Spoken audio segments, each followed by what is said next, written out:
Hello everyone, this is Direwolf20 and welcome to episode 79 of Direwolf20's Let's Play series.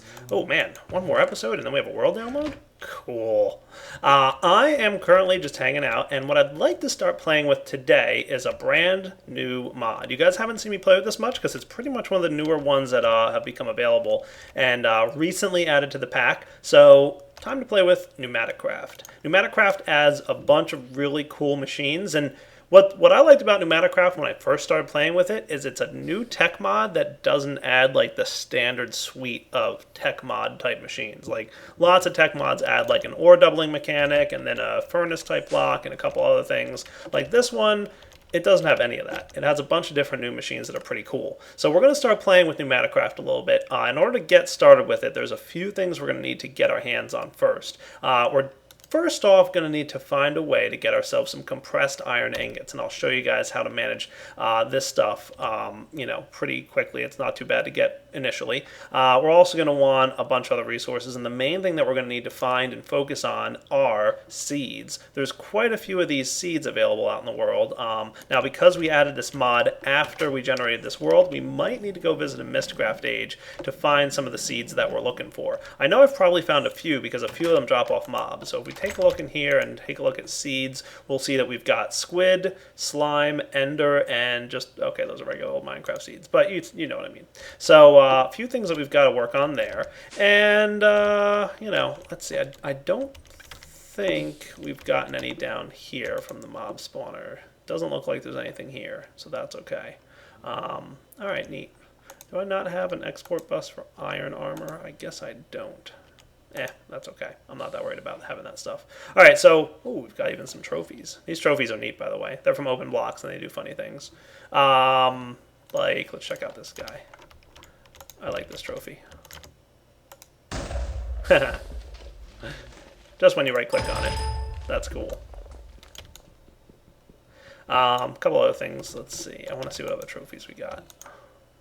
We did get a zombie. The skeletons one is cool. It shoots a bunch of arrows up into the sky. Those are real arrows, by the way, so don't let yourself get hit by them. They hurt.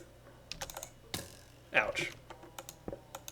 I think that one just makes the noise. Alright, enough playing around. We've got some PneumaticCraft to get to. The reason I came down here, by the way, was I wanted to see where I want to put the PneumaticCraft setup. There's going to be a few machines and a few blocks we're going to want to get. How are we behind this wall? There's lots of stuff back here, isn't there? Yeah, just a bit. How are we otherwise? I don't know. I'll have to find something. Let me look around. What I'm going to do is explore where I want to put my PneumaticCraft machines and stuff. I might put them over here. I think this wall's pretty clear. There's nothing really back here that I would be stepping on. I think I can fit it in a pretty small area. I might wind up just building a little room behind here if I need to expand it more. Yeah, it doesn't look too bad. So let me get some of the initial stuff together, and then we'll be back to start working on PneumaticCraft.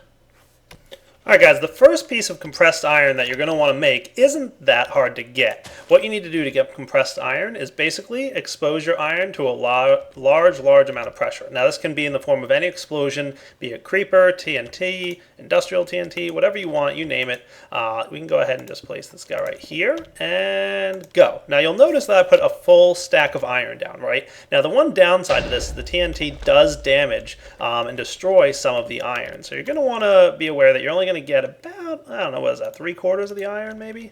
Yeah, so we lost a handful of the iron. That's why I went ahead and got 2 stacks of this stuff. Obviously I have a large amount of iron. I'm not really hurting for it, so we're all right. I'll just go ahead and drop this guy here and go. Cool. There we go. So, made a little bit of a mess. If you want, go ahead and, put down something to protect your environment from getting blown up. But that's the first step, and that gets us compressed iron ingots. Now we can do a whole bunch of cool stuff with this. One of the first things we're probably going to want to make is a pressure chamber. This is the way that you're going to make compressed iron ingots without explosions. So in order to get a pressure chamber, we're going to want to do the following. So let's take a look. In fact, I'll just go ahead and do PneumaticCraft again. Cool. So there's a few things we're going to want to go ahead and craft with this thing. And I'm just going to go ahead and throw these in here so that we can handle this. So PneumaticCraft, let's go. First off, we're going to want pressure chamber valve. We're going to want at least one of those. And in order to get that, we're going to want some pressure tubes. Pressure tubes are, and apparently I don't have any glass on me, so let's cook up like much of that. Pressure tubes are basically what's responsible for transferring pressure or maintaining your air pressure. So you're going to want to have a good amount of these anyway. So we can probably get ourselves like a stack or something like that. That might not be a bad idea. We'll throw half of them in there just so we can craft with it. So we've got the pressure tubes ready. We're definitely going to want one pressure chamber valve. That's going to be important. We're also going to want some pressure chamber walls. And I'm just going to get a few of them. Now, if you want, you can put some pressure chamber windows in there too. It's pretty optional and nice to have. The other thing we're going to want to probably get our hands on, because it's really nice to have early on, is the pressure chamber interface. Unfortunately, this requires some plastic. Now, you'll get this plastic from some of those seeds, and the only way to get this plastic from the seeds is to throw it in a pressure chamber. So we're not going to be able to make this yet. We're going to have to do this the old-fashioned way, and then we'll be able to upgrade this guy eventually. Now, the one other thing we're going to want is an air compressor. So let's see. There's a couple different ones you can get. The main one that you're going to want to have is just the regular old one here. Let's see. Did I teach this thing how to make a furnace? I never did. Oh, what a noob. There we go. Now you've got a stack of furnaces for whenever you need it. Okay. Air compressor. Let's go. Cool. This thing is what's going to create your air pressure, and it's going to create it using some form of fuel. And I guess what I'm going to do is put this thing downstairs here, and I can always grab myself a nice stack of alimentum to throw in there. One other thing we might want to grab while we have the time is a lever, because we want to be able to turn this whole system on and off. So let's just grab a few of them and be off to building. So I'm thinking let's build it right here. Let me clear out this wall and I'll be right back. All right, here goes nothing. The first steps.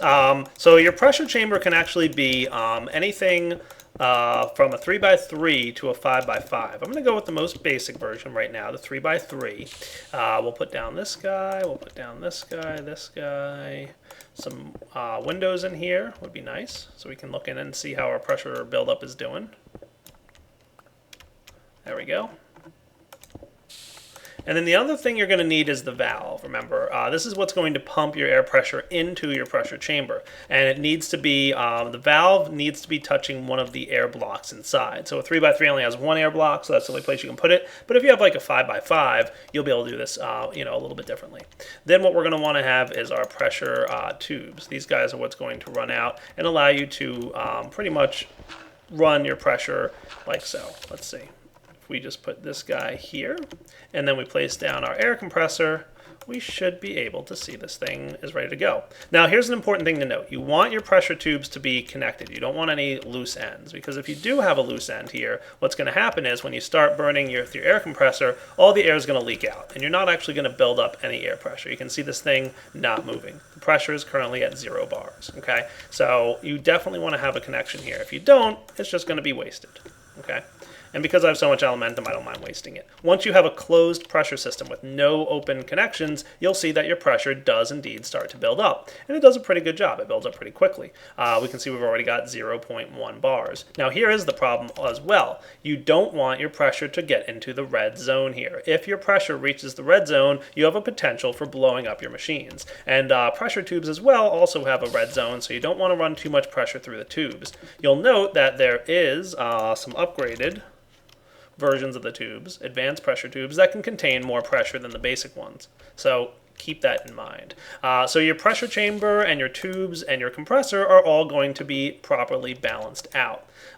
If we note here, you'll see that there's pressure building up inside the pressure chamber. Nice.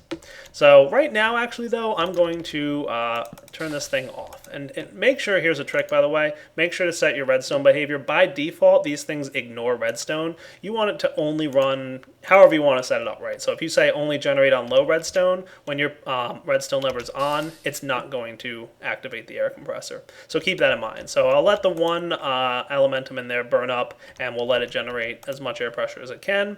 And in the meantime, I think it's time to go find some seeds. And I'll tidy this area up in a little bit. There's some more things I want to add here, and you know, we'll come back to clean that up a little bit. I might eventually build it up to a 5x5 chamber as well, but for now it'll suffice. Now, as for pressure plants, that might be a little bit trickier to find.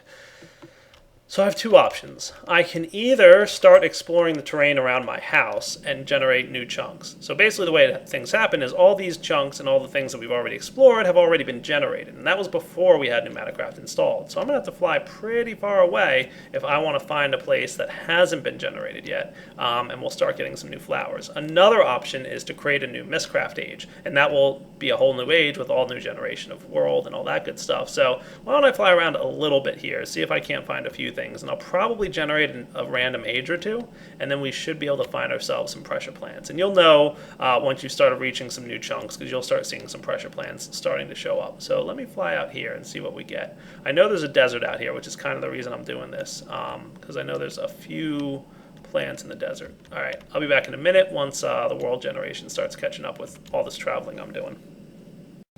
And we've got our first example of some pressure plants. Here we go, squid plants, cool. So these guys are found pretty much exclusively on water. And you're gonna wanna go ahead and collect the seeds that come out of them. Cool. I should have made myself a magnet for this. Would have been a little bit easier probably. That's all right, I'm not too worried about it. Squid plants are kind of nice, by the way, because they actually spawn squid once they're fully grown. And it's a nice way to set up a nice little squid farm or something if you want. Alright, so that's enough squid plant seeds, probably for now. And you can generate more seeds, obviously, by growing these plants to their full size. Oh, here we go. Some flying flowers. That's cool. These seeds fly, by the way, so make sure to grab them quickly if you don't have a flight mechanic available. Cool. Come here, you. Alright, I will be off adventuring through this newly generated terrain, finding more flowers. And I'll let you guys know if I find anything cool. This looks neat. Oh, burst plant. Cool. That's another good one to have. There's several different flowers, as you guys will probably notice. Let's see. If we look in seeds here, we'll see under PneumaticCraft, there's, you know, about 16 different flowers that you can find. Not all of them in the overworld. There's a few that you can get in the nether and a couple other different places. So, all right, back in a few, out exploring for new seeds. This actually looks like a new one, too. Slime plants. Nice. Oh boy, look what I just ran into. It is a witchery coven witch. This is cool. So slight sidetrack just because we found this witch here. Oh, I wish I had like a golden lasso on me or something. Let's see, do I have that thing with me? If I do, that would be helpful. Oh, nice, I do. All right, I can bring her home with me. So what you can do is you can actually right-click on her. And it told me to, as you can see in the text here, defeat my pet and bring me its flesh. Speak to me again if you agree. So all you have to do is defeat her pet that she summons. And what you'll get is some items that I can't pick up at the moment because my inventory is full. Hathor Cold's pet's flesh. Nice. So we can speak to her again. You have not completed my task. There you go. I brought you the flesh. Maybe I have to right-click on her with the flesh. That might not be a bad idea.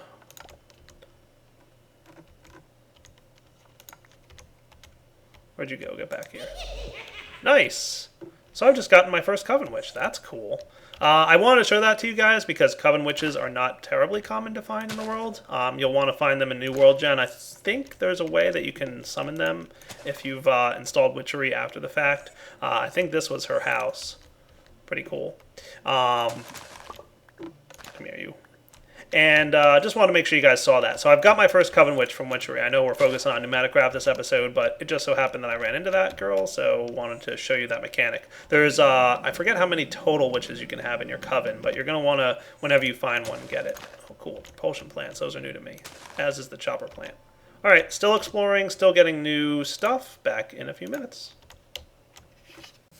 Alright guys, you know what? I was on my way home, I got all the seeds I need, and I did stumble across this little jungle temple. So I think I might look around in here real quick to see if I can't find anything cool. Figured I might show you guys my exploring of this temple. Oh boy, 3 levers. I am not sure which of those I want to pull. Ah, creeper. Exploding Zeldo. Gotcha. Sorry, Exploding Zeldo. Ooh. Zeldo's ruby slippers from Mine Factory Reloaded.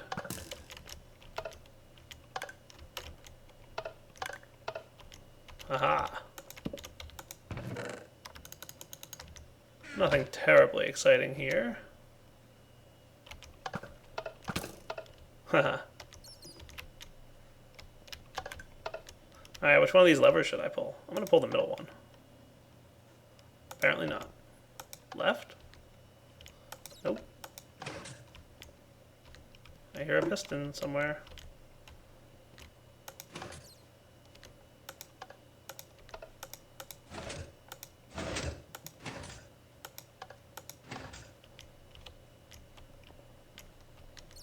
Alright, I give up. Where do they lead?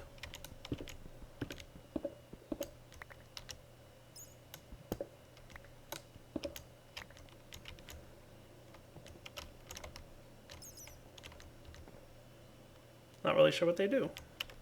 Oh. Cool. Alright, meet you guys back at home. I think that's everything that's in here. Alright, I haven't really explored too much in the Nether, so it's actually kind of easy to find the plants here. These are helium plant seeds. You can probably guess why they might be named as such.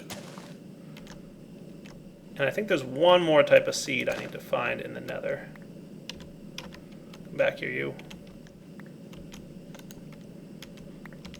Yep, there it is. Fire flowers. Hey, come back here. Cool.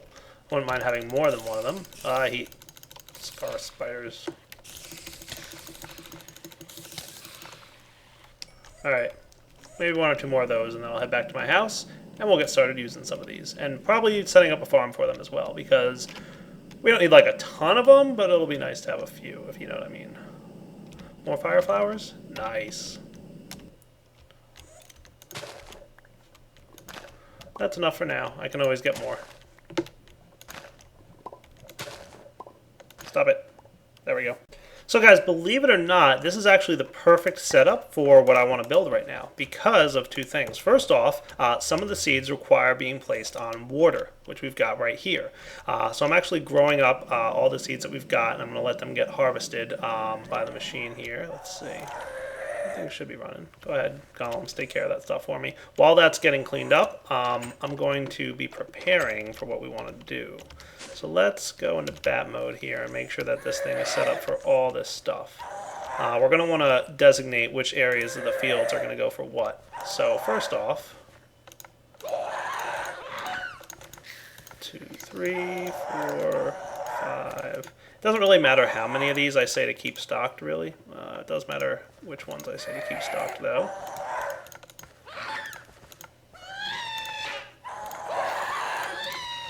Maybe I shouldn't be doing this with all this yelling going on. Helium.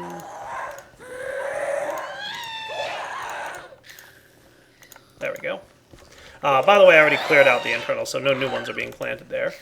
Let's see. I'm going to want to do this upstairs. That'll at least keep the inventory stocked with any new seeds that show up in the system. Let's sleep through this night so I can do this during the day. So I guess the only thing I need to check is to make sure that the planter can handle these types of plants. So let's see, burst plant seeds, will you plant them? Let's see what happens. Maybe not. That might be tricky for me then. Alright, here's the next question then, because I didn't think it would be able to plant it, because these seeds need to be planted in a unique way. Let me get some bone meal though, because I want to see if it'll harvest it. That's really the main point here.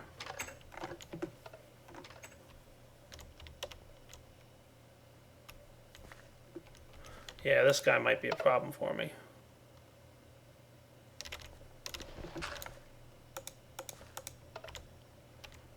Thanks, buddy. That's exactly what I wanted you to do.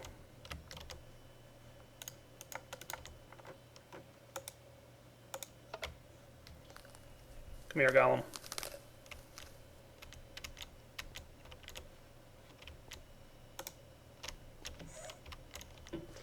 Yeah, this might not be the best setup ever, but we'll see what happens.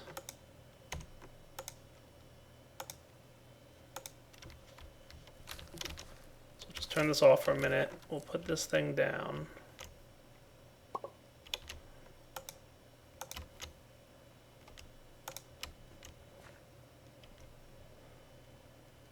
So that does shoot seeds into the sky, but will the harvester harvest it? That's the question I'm asking right now. what you have to do to get these planted, as you notice, is just drop the seeds on the ground, and once they're fully grown, they actually shoot seeds up into the sky, and then they'll land back down. So hopefully we'll manage to get something working out here. I'm just trying to figure out the best way to really harvest these. If the harvester can't break them down, wondering if Thaumcraft golems can chop them down. There's a few things we'll have to test out. Alright guys, just got myself a golem animation core here.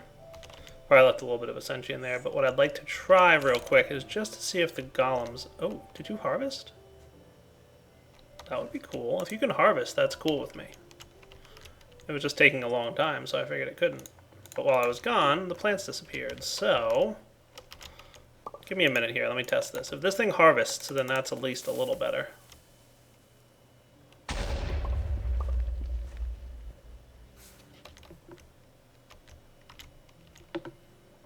Let's go with the rain plant seeds.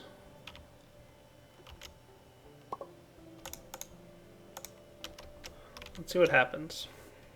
Alright, so it doesn't look like it's working, so let's get this iron golem here. I'm not going to make a new golem, I'm just going to shift left click, and when you pick them up with a shift left click, it will remove the animation core that's currently on there and any upgrades. One downside of that is any upgrades, there's a chance that they'll break in the process, so just keep that in mind, but I don't think the animation cores can break. Alright, so if you're set up to harvest now, can you harvest these plants? That is the question which I am asking. It's looking like a no. Get back here, you. Did you really go flying into that? Nice. There we go. Huh. You can see them kind of spreading a little bit here. Alright. I'm going to have to come up with a better way to automate these, because this isn't working as well as I had hoped. Back in a few minutes. Alright guys, I have an idea. This might at least work a little bit. What I've noticed is this thing tends to harvest these plants, but because of the way they work, not always, like it's a little hit or miss on whether or not it's going to work. So I think what I'm going to do is get rid of the golems, which I've already done. Get rid of this thing. Get rid of that thing. Get rid of this guy. And maybe stick... Well, let's trying to decide how exactly I want this to work. Let's try putting this here for now.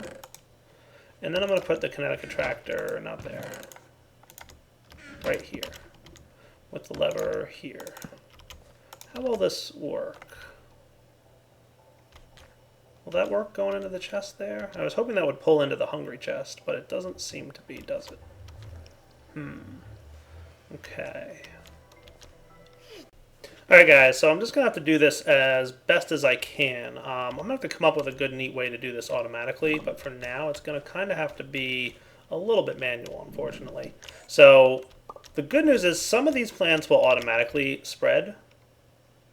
I just need to get them to land here and do what I want them to do. There we go. Once placed on the ground like that, they're going to just spread automatically like that. Cool. Golem might try to pick them up, but that's okay. So let's get some bone meal here. I'm going to activate this guy, and we'll see.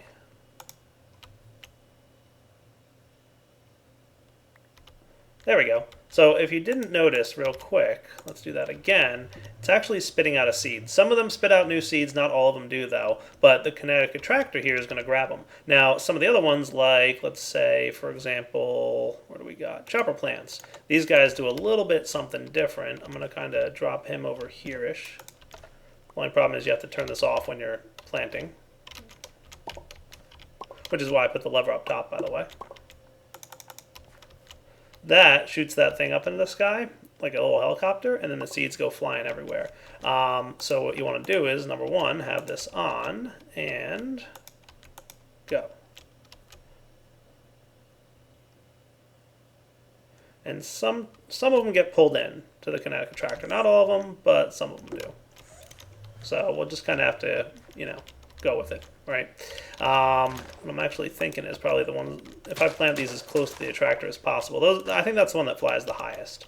Other ones like the flying flower and the helium seeds, they do kind of go up like that. Get back here, you. Oh well. So I might need to put some netherrack, up on the ceiling kind of deal. So let me get these things planted and then we'll be back. Alright guys, I think at the very least this will do for now. You can see the creeper plant thing shooting stuff, but the propulsion guy is going to suck them in. This will do. We'll see how well this works out for us. There's a couple plants that I didn't plant that we don't really need just yet, but you can see here that's working perfectly, really. Nice.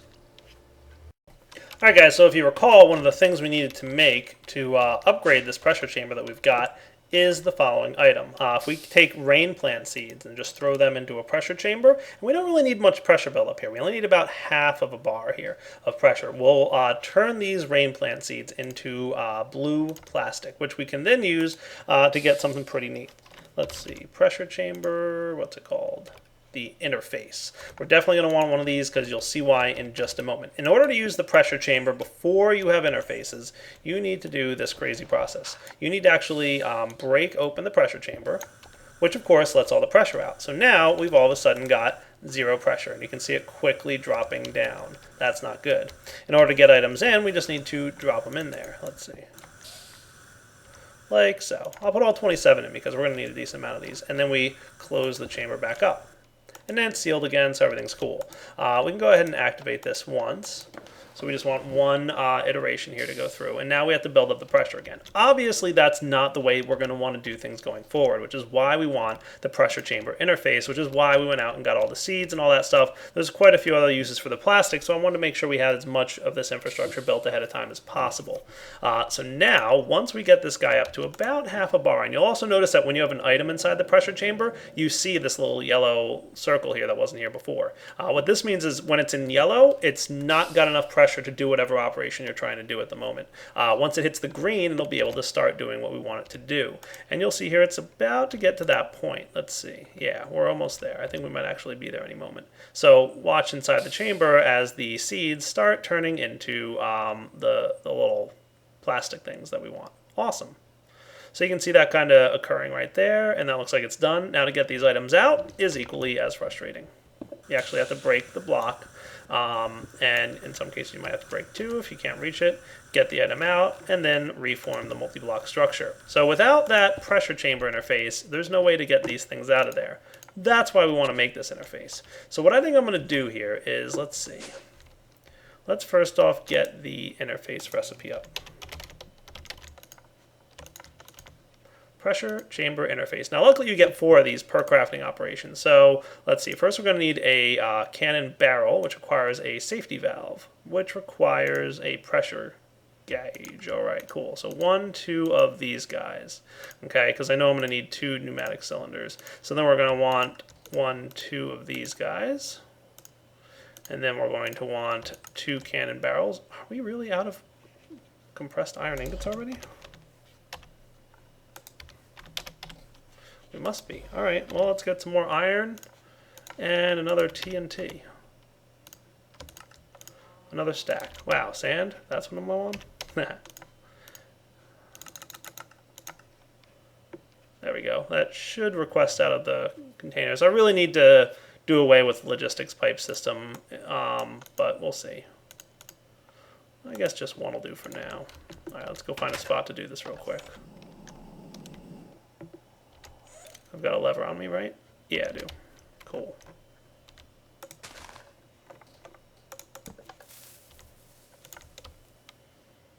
Backing away. Cool.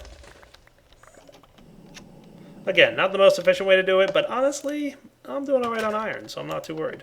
Alright, so let's get you put away, and let's try that again. Interface. By the way, these cannon barrels, they can be used for other stuff. Just putting that out there. Alright, pneumatic cylinder, we're going to want 1, 2 of those. And then finally, the interface chamber, we're going to want a pair of hoppers. 1, 2. Well, actually, we only need 1, but there we go. Cool. The interface is ready. Let's go install it in our multi-block. So all we got to do is find a place to put it. I'm going to put it right over here. Now, you actually need 2 of these, and it's important the way you place them.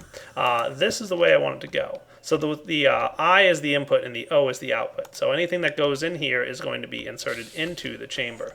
Now, to get things out of the chamber, the best place to put it, I think, is the center in the middle here. So again, we're going to want this guy in the facing downwards. That's why I went inside to place it, so that the eye is facing the top. And what will happen now is that it can, when items land in here, like so, it should be able to pick them up. So let's see, if I close this up and form the multi-block, this cobblestone should get pulled out of there. Maybe not, maybe I'm lying. Oh, it'll pretty much, oh, now it got it. Cool, it just took a moment. But yes, it did. You can see the cobblestone is inside that little interface there. Cool. So what I'm going to do here is wrap up the episode. Then we'll be back next time to show you how to automate this so that we no longer have to break these interfaces or the multi-block structure here and lose all the pressure when we want to actually do stuff. So hope you guys enjoyed the episode, PneumaticCraft, part 1, I'll call that. And we'll be back next episode. I want to automate a few things. I want to automate it so that we don't have to flip a lever here on and off whenever we get to the appropriate amount of pressure. I want to automate it so that we can get items in and out of the pressure chamber without losing pressure. By the way, you do lose a little bit of pressure when the door opens, but it's not nearly the amount of pressure you lose from breaking the multi-block. And then we'll start playing with some of the gadgets and toys that PneumaticCraft has to offer. This is Direwolf20 signing off. Hope you guys enjoyed the episode. Take it easy.